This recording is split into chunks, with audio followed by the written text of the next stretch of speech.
Hey guys, and welcome back to the channel How to Guide. In this tutorial, we're gonna look at how to change the language back to English in Indeed. Now let's begin. Well, as you can see, the language here is completely different from English and I want to change it. Well, there is an easy way to change the language, but it's kind of hidden.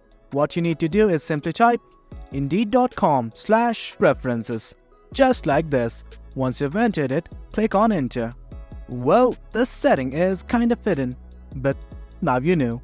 Let's scroll down, and right here you can see something like language. Just below it is a drop down. Let's click on it, and many options will be available. Let's search for English. Right here is English. I'm gonna click on it, and once everything's okay, I'm simply gonna click on this blue button right here. Let's click on OK on this pop-up. It's gonna reload for some time. And there you go. Your language has been changed right back to English. Well guys, it's as easy as that. Hope you guys found this video informative, and for more content like this, do remember to hit like, share and subscribe.